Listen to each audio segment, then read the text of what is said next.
श्री वल्लभाधीश की जय। श्री स्वामिनी जी राधे रानी की जय। श्री महाप्रभुजी आज्ञा करे छे षोडश ग्रंथ में, तस्मात् सर्वात्मना नित्यं श्रीकृष्ण शरणं मम वदद्भिरेव सततं स्थेयमित्येव मे मति। सतत सतत अष्टाक्षर मंत्रनो जप करवो। અને શ્રી વલ્લભે ભૂતલ પર જીવોને શરણે લઈને સતત અષ્ટાક્ષર મંત્રનો જપ કરવાની આજ્ઞા કરી છે। તો ગોલોકધામમાં શું પ્રસંગ બન્યો છે?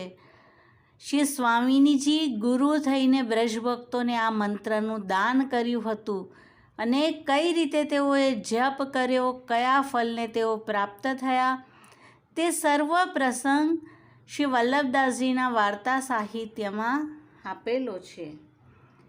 માલાના મણિકાનો ભાવ। માલામાં 108 મણિકા છે, તેનો જપ કરવો। તેમાં 108 રહસ્ય છે, તેનું અવલોકન કરીને જપ કરીએ તો ભક્તને ફલની પ્રાપ્તિ થાય। શ્રી સ્વામિનીજી શ્રી ઠાકુરજીના નિકુંજ વિલાસને જોઈને બ્રજભક્તોના મનમાં ઈચ્છા થઈ કે પ્રભુ પણ અમારી સાથે વિહાર કરે, પરંતુ બિના શ્રી સ્વામિનીજીની કૃપા આ સુખ કેવી રીતે પ્રાપ્ત થાય? શ્રી સ્વામિનીજીએ તેમના મનની આ વાત જાણી। આપ તો પરમ કૃપાલ અંતર્યામી, તેથી આપે કહ્યું કે હું તમારા પર પ્રસન્ન છું, ઈચ્છા હોય તે વર માંગો। વ્રજભક્તોએ હાથ જોડી દૈન્ય ભાવથી વિનંતી કરી, સર્વ અંતઃકરણની વાત જણાવી। ત્યારે પરમ ચતુર શિરોમણી શ્રી કિશોરીજી આજ્ઞા કરી, તમે માંગ્યું તો ઘણું, પણ તમે સૌ મારી અંતરંગીની સખી છો, પ્રિય છો, તેથી હું કહું તેમ કરો, જઈને સ્નાન કરી આવો।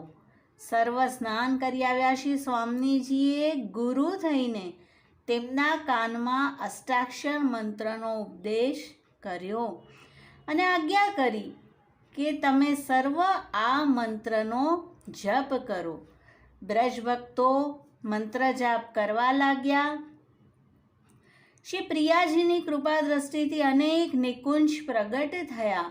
એક એક નિકુંજ એક એક વ્રજભક્તને આપી, જેનો જેવો ભાવ હતો તેવા સ્વરૂપ શ્રી ઠાકોરજીના તેના માથે પધરાવ્યા। અનેક રૂપ ધરી શ્રી ઠાકોરજીએ તે બ્રજભક્તોના મનોરથ સિદ્ધ કર્યા। હવે આ પ્રસંગ તો થયો છે ગોલોકધામમાં, તો શું અહીંયા પણ તેવું દાન થાય? તો કહે છે કે જ્યારે પ્રથમ મણિકાને ભાવ સહિત જપીએ તો શું થાય?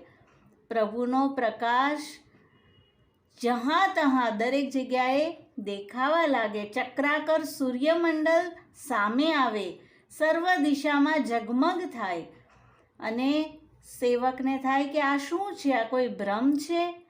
પણ તેના ચિત્તમાં તો આનંદ बढ़ે।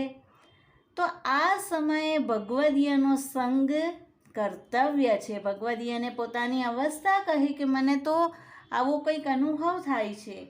ભગવદીય શિક્ષા કરે કે મન લગાવી જપ કરો। ત્યાર પછી બીજા મણિકાનો ભાવ હૃદયમાં આવે ત્યારે રોમાંચિત થઈ પ્રેમ बढ़े। શ્રી ઠાકોરજી પ્રત્યક્ષ દર્શન દે, કચ્છું મુસ્કાય અને અંતર્ધાન થાય। સેવકને વિરહ થાય, વિરહ વધે, રહ્યો ન જાય અને ભગવદીયને કહે તો ભગવદીય ફરીથી જપ કરવાની શિક્ષા કરે। તૃતીય મણિકાનો ભાવ હૃદયારૂઢ થાય ત્યારે પોતાનું સ્વરૂપ બ્રજભક્ત જેવું ચંદ્રિકા ધારણ કરેલું દેખવા લાગે। તેને પોતે જ માનો વ્રજભક્ત હોય તેવો અનુભવ થાય, તેવું પોતાનું સ્વરૂપ દેખાય। શ્રી ઠાકોરજી મળે, કંઠ બાહુ દઈને વાત કરે અને આ બધું જોઈને ભગવદીય કહે કે હજી તો કંઈ દાન નથી થયું, આટલાથી સંતોષ ન માનવો।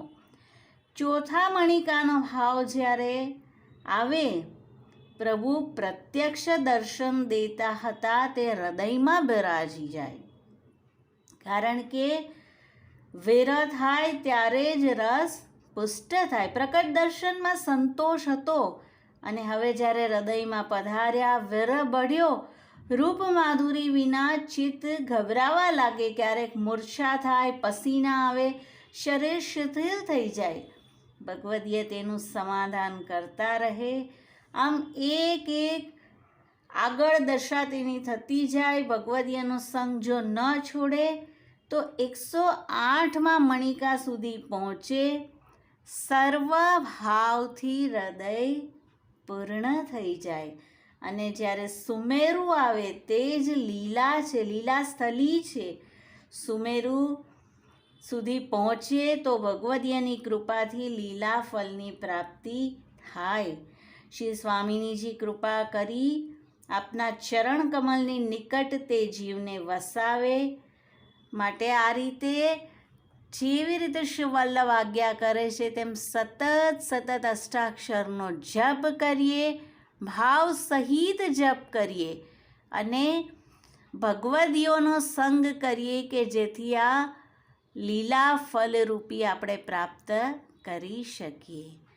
શ્રી વલ્લભાધીશ કી જય. શ્રી રાધે રાની કી જય.